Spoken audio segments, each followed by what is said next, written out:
Hello student, एक बार फिर से आपका स्वागत है आपके अपने यूट्यूब चैनल स्मार्ट क्लासेस पर। हाँ, तो हमारी इंटरमीडिएट की इंग्लिश की क्लास चल रही थी और जिसमें चला था आपका इंग्लिश न्यू सेशन सन 2022। तो देखो, बहुत ही अच्छा टॉपिक चल रहा है इंग्लिश ग्रामर। और इंग्लिश ग्रामर को समझना बहुत ही ज़रूरी है, क्योंकि जब तक आप इसको नहीं समझोगे एग्ज़ाम में आप एक अच्छा स्कोर नहीं कर सकते हैं। तो इसको समझना बहुत ही ज़रूरी है। तो देखो, जो इंग्लिश ग्रामर है मुख्य रूप से इसके 4 टाइप होते हैं, यानी कि जिसको हमने मुख्य रूप से 4 प्रकार से बांटा है। हमने कहा जो सिलेबस है उसके हिसाब से भी 4 प्रकार से ही बांटा गया है, जिसमें पहला होता है आपका डायरेक्ट इनडायरेक्ट, दूसरा ट्रांसफॉर्मेशन, और तीसरा होता है सिंथेसिस, और चौथा होता है सिंटैक्स। तो देखो, आपके 3 टॉपिक पूरी तरह समाप्त हो चुके हैं और इस समय जो आपका चौथा पॉइंट चल रहा है बहुत ही अच्छा पॉइंट है, सिंटैक्स।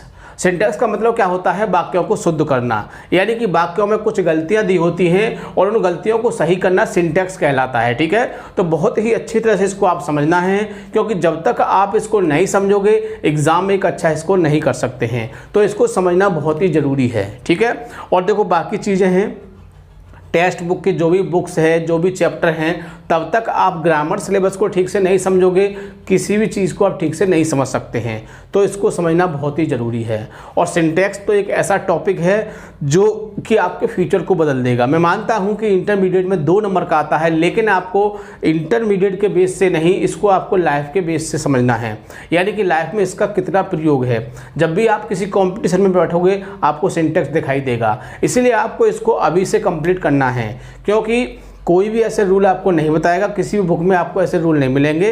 इसलिए आपको इन रूल को बढ़िया तरह से याद करना है, क्योंकि जो हमारा तरीका है वो रूल बेस पर है। पहले हम रूल लिखवाते हैं, उसके बाद एग्जाम्पल, इससे कि रूल भी समझ में आ जाएगा और एग्जाम्पल में आ जाएगा। ठीक है, और इसके बाद क्या होता है कि जब 2 टॉपिक कंप्लीट हो जाते हैं तो फिर इसकी हम एक एक्सरसाइज कराते हैं, ताकि टॉपिक जो है अच्छी तरह समझ में आ सके। ठीक है, तो वीडियो को पूरा देखा करें, बिल्कुल भी स्किप नहीं किया करें। जो विद्यार्थी चैनल पर नए हैं वो चैनल को सब्सक्राइब कर लें, बेल आइकन प्रेस कर लें, ताकि आगे आने वाली वीडियो का नोटिफिकेशन आपको सबसे पहले प्राप्त हो सके। ठीक है, तो ज़्यादा समय ना वेस्ट करते हुए चलते हैं अपने टॉपिक की ओर।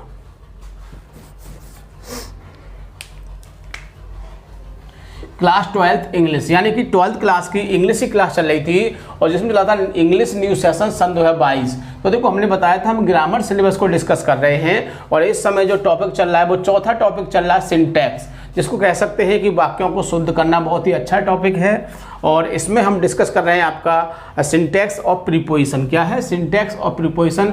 इसका हम आपको एक पार्ट प्रोवाइड कर चुके हैं और आज की वीडियो में हम दूसरा पार्ट आपको प्रोवाइड करेंगे। बड़े ध्यान से इसको देखना है, ताकि यदि एग्जाम में आपको ये दिखाई दे तो आप इसे बहुत ही अच्छी तरह से, बहुत ही जल्दी से इसको आप कर सकें। तो देखो, पहले मैं बता चुका हूँ, फिर बता रहा हूँ, बहुत ही अच्छा टॉपिक है सिंटैक्स।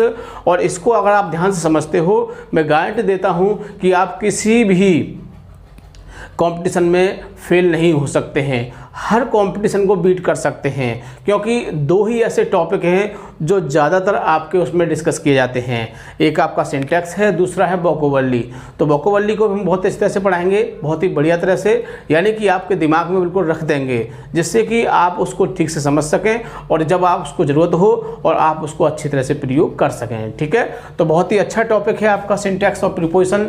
और देखो, मैंने पिछली वीडियो में आपको बताया था कि प्रीपोजिशन कितने प्रकार की होती है। प्रीपोजिशन मुख्य रूप से 3 प्रकार की होती हैं और इनका यूज हर चीज़ में किया जाता है। मान लीजिए कोई चैप्टर ले लीजिए, यदि आप किसी चैप्टर को पढ़ रहे हैं और उसका आप हिंदी मीनिंग करना चाहते हैं तो बिना प्रीपोजिशन के आप उसको नहीं कर सकते हैं। तो प्रीपोजिशन को समझना बहुत ही ज़रूरी है, बहुत ही अच्छा टॉपिक है और बढ़िया तो समझ में आ जाएगा तो आप किसी भी सेंटेंस की आसानी से हिंदी बना सकते हो। ठीक है, तो देखो, ये इसका दूसरा पार्ट है, बहुत ही अच्छे से समझना है। और हमने आपको बताया था कि प्रीपोजिशन में क्या होता है कि इसके जो एग्जाम्पल जो आते हैं पेपर में, जो उसके एग्जाम्पल जो आते हैं वो यानी कि किस बेस पर आते हैं, यानी कि तुलना के बेस पर आते हैं। किस बेस पर? तुलना के बेस पर, कि ये आएगा या फिर ये आएगा। ठीक है, इस तरह से इस स्थान की जगह पर हम इसका प्रयोग करेंगे और इस स्थान की जगह पर इसका प्रयोग करोगे, ऐसे भी तैयार कर सकते हैं। इस तरह से दूसरा तरीका क्या होता है कि इसको हम कंडीशन बेस से याद कर सकते हैं कि किस चीज़, किस शब्द का प्रयोग किस कंडीशन में किया जाता है और किस वर्ड का प्रयोग किस कंडीशन में किया जाता है। जैसे कि मैंने आपको एग्जांपल दिया था कि अमंग का प्रयोग ज़्यादा के लिए होता है और बिटवीन का प्रयोग 2 के लिए होता है। तो इस तरह से बहुत ही आसानी से टिल का प्रयोग समय के लिए होता है और टू का प्रयोग स्थान के लिए होता है। तो हम इस तरह से इनको पहचान सकते हैं और इनकी हम कंपैरिजन कर सकते हैं कि टिल आएगा तो टू में बदल देंगे, टू आएगा तो टिल में बदल देंगे। तो इस तरह से भी इसको हम कर सकते हैं। तो देखते हैं इसके, देखो रूल नंबर फर्स्ट को देखते हैं ताकि अच्छी तरह से इसको हम समझ सकें। नोट में लिखा हुआ है वाक्यों में कुछ गलतियां दी होती हैं, उन गलतियों को सही करना सिंटैक्स कहलाता है। समझ गए होंगे आप कि सिंटैक्स क्या होता है। रूल नंबर फर्स्ट, बिटवीन और एमोंग। देखो दो वर्ड दिए हुए हैं, बिटवीन और एमोंग। मैंने आपको अभी बताया था कि बिटवीन और एमोंग ऐसे वर्ड हैं जो अक्सर एग्जाम में आ जाते हैं। बस इतना ही याद रखना है कि एमोंग का प्रयोग ज़्यादा के लिए और बिटवीन का प्रयोग दो के लिए होता है। बस इतना ही आपको याद रखना है। तो पढ़ लेते हैं। बिटवीन का प्रयोग दो व्यक्तियों व दो वस्तुओं के लिए किया जाता है। देखो मैंने यही बताया था आपको कि बिटवीन का प्रयोग दो व्यक्तियों या फिर दो वस्तुओं के लिए किया जाता है, जबकि एमोंग का प्रयोग दो से अधिक के लिए किया जाता है और एमोंग का प्रयोग दो से अधिक के लिए। तो इतना ही याद रखना है कि दो के लिए बिटवीन, ज़्यादा के लिए एमोंग। ठीक, एग्जाम्पल देख लेते हैं इसका। Divide the mangoes among Ramesh and Mohan.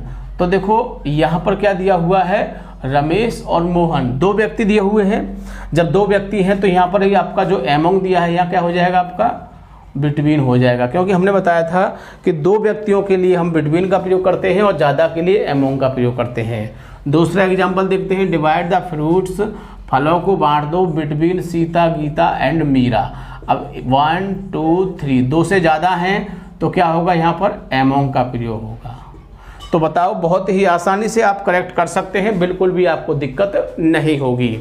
यदि आपने रूल को ध्यान से समझ लिया, मैं गारंटी देता हूं कि रूल समझ में आने पर एग्जाम्पल आपका गलत नहीं हो सकता है। ठीक है, तो बहुत ही बढ़िया तरह से इसको समझना है।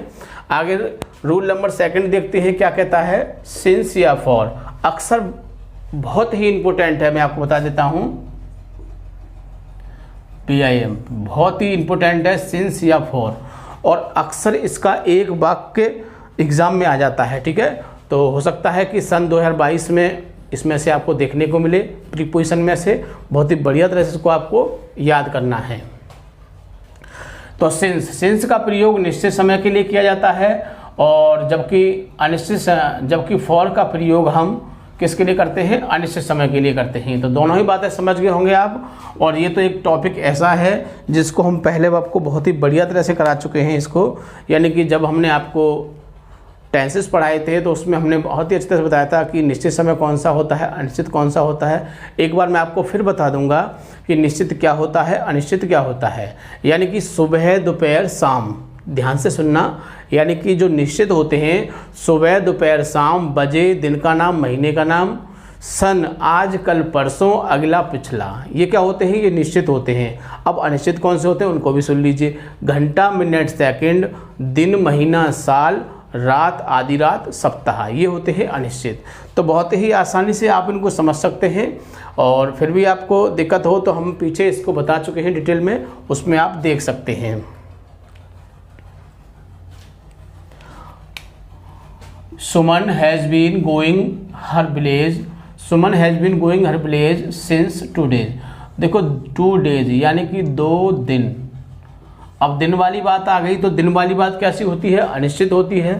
और अनिश्चित के लिए किसका प्रयोग करते हैं हम, फॉर का प्रयोग करते हैं। ठीक है, तो यहाँ पर फॉर कर देंगे। बहुत ही आसानी से आप करेक्ट कर सकते हैं, बिल्कुल भी आपको दिक्कत नहीं होगी। अगला एग्जांपल देखते हैं। I have been living in Aligarh for 2022, यानी कि सन 2020 से मैं अलीगढ़ में रह रहा हूँ। अब सन आ गई आपकी, क्या आ गई, सन, और सन के लिए क्या लगाते हैं हम, सिंस। ठीक, बहुत ही आसानी से समझ सकते हैं, बिल्कुल भी दिक्कत नहीं होगी। रूल नंबर 3 को देखते हैं। इन, विद इन। तो इनका प्रयोग करते हैं जब कोई काम किसी समय के बाद किया जाता है, यानी कोई काम समय के बाद किया जाता है तो इनका प्रयोग करते हैं, तथा जब कोई काम किसी समय के अंदर किया जाता है तो विद इन का प्रयोग करते हैं। तो दोनों ही बातें याद रखनी है कि जब कोई काम किसी समय के बाद किया जाता है तो हम इनका प्रयोग करते हैं, और समय के अंदर किया जाता है तो विद इन का प्रयोग करते हैं। ठीक है, तो एग्जाम्पल देख लेते हैं इसका। आई शैल रिटर्न, मैं लौटूंगा, इन एन हावर, 1 घंटे में। तो 1 घंटे मतलब क्या है, कोई काम किसी समय के अंतर्गत हो रहा है तो क्या करेंगे, यहाँ काट के क्या हो जाएगा आपका विदिन आ जाएगा, क्योंकि ये काम 1 घंटे के अंदर हो रहा है।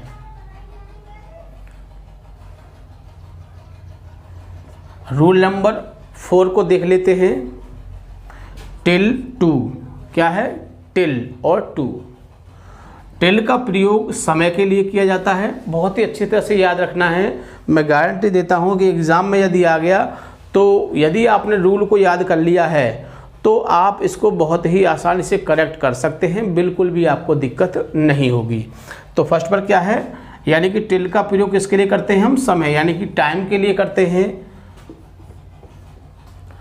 जबकि टू का प्रयोग स्थान के लिए किया जाता है, और जो टू है उसका प्रयोग स्थान के लिए किया जाता है। तो दोनों ही बातें आपको याद रखनी हैं। यदि समय वाली बात आती है तो टिल का प्रयोग करेंगे, और यदि स्थान वाली बात आती है तो हम टू का प्रयोग करेंगे। तो दोनों ही बातें याद होनी चाहिए। जब तक आपको ये दोनों बातें आपके माइंड में नहीं होंगी आप सेंटेंस को करेक्ट नहीं कर सकते हैं। इसीलिए ये इस टॉपिक को ज़्यादा हार्ड माना जाता है, क्योंकि इसमें समझने और याद करने को कुछ ज़्यादा ही होता है। ठीक है, तो इसके रूलों को आप बहुत ही अच्छी तरह से याद करोगे।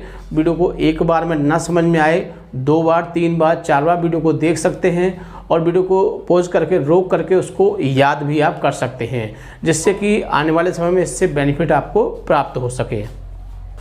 तो समझ गए होंगे कि टिल का प्रयोग समय के लिए और टू का प्रयोग स्थान के लिए करते हैं। एग्जाम्पल देख लेते हैं। सोहन स्लेप्ट, सोहन सो गया एट 7 AM, यानी कि 7 बजे सोहन सो गया। यहाँ पर हमको टू दिया हुआ है। हमने आपको रूल में बताया था कि समय के लिए टिल का प्रयोग करते हैं। अब ये 7 बजे क्या है, समय है, कोई स्थान तो है नहीं है। जब समय है तो किसका प्रयोग करेंगे, टिल का प्रयोग करेंगे। तो टू के स्थान पर क्या लगा दोगे आप, टिल लगा दोगे, और सेंटेंस करेक्ट हो जाएगा। ठीक है, बहुत ही आसानी से कर सकते हैं इसको, बिल्कुल भी आपको दिक्कत नहीं होगी। आपको सिर्फ आपको रूल याद रखना है, और रूल याद होगा तो मैं गारंटी देता हूं कि आपका गलत नहीं हो सकता है। ठीक है, बहुत ही बढ़िया तरह से करना है। अगला रूल देख लेते हैं, 2 into, 2 और इंटू। टू का प्रयोग स्थान समान गति के लिए किया जाता है, यानी टू का जो प्रयोग करते हैं किसके लिए करते हैं, समान गति के लिए। यानी कि आपने गति देखी होगी, एक व्यक्ति समान गति से चल रहा है,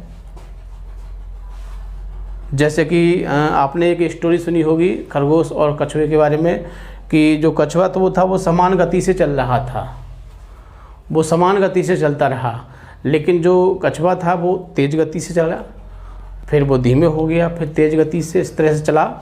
तो इसमें जब कोई गति समान गति हो और समान गति होती है तो हम किसका प्रयोग करते हैं, टू का प्रयोग करते हैं, जबकि इनटू का प्रयोग तेज गति के लिए किया जाता है। और यदि तेज गति है, गति तेज है, तो किसका प्रयोग करेंगे, इनटू का प्रयोग करेंगे। तो दोनों ही बातें आपको याद रखनी हैं। यदि दोनों बातें आपको याद होंगी तो बहुत ही आसानी से आप करेक्ट कर सकते हैं। एग्जाम्पल देख लेते हैं ताकि अच्छी तरह समझ में आ सके, और बाकी जो चीज़ें होती हैं वो आपकी जो एक्सरसाइज कराते हैं उससे क्लियर हो जाती हैं। He went into school, he went into school. अब देखो इनटू के लिए क्या होता है, ही वेंट स्कूल, वह स्कूल जाता है, तो अब स्कूल में वो तेज़ गति से तो नहीं जा रहा, वो समान गति से जा रहा है, तो क्या करेंगे, यहाँ पर टू का प्रयोग कर देंगे। किसका प्रयोग करेंगे, टू का प्रयोग। दूसरा एग्जाम्पल देख लेते हैं, ही जंप्ड टू द रिवर, वह नदी में कूदा। अब कोई व्यक्ति सही नदी नाला कहीं भी कूदेगा तो वो गति को नाप के कूदेगा कि मुझे एक ही गति से कूदना है, बड़ी तेज़ी के साथ कूदेगा और उसमें नदी में गिर जाएगा।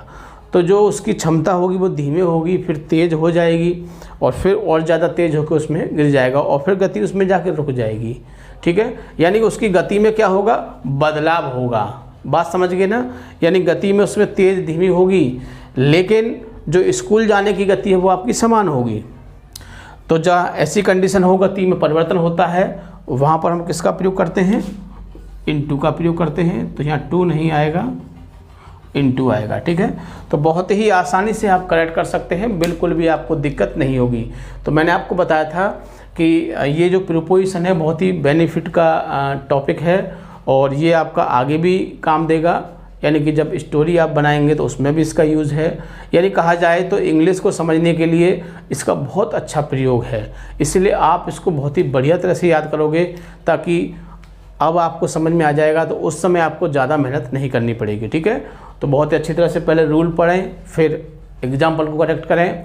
रूल समझ में नहीं आ रहे हैं तो वीडियो को 2-3 बार देख लें, जिससे कि अच्छी तरह समझ में रूल आ जाएं और आप फिर एग्जाम्पल को करेक्ट कर सकें। ठीक है, तो वीडियो को पूरा देखा करें, बिल्कुल भी स्किप नहीं किया करें, क्योंकि बहुत ही अच्छा टॉपिक है और हमने आपको बताया था कि सिंटैक्स एक ऐसा टॉपिक है जो आपके जीवन पर्यंत आपको लाभ देगा। ठीक है, तो वीडियो को पूरा देखना है और सबसे खास बात, वीडियो को लाइक या शेयर करना नहीं भूलना है, ताकि और भी विद्यार्थी इससे फ़ायदा उठा सकें। ठीक है, थैंक यू, जय हिंद, जय भारत।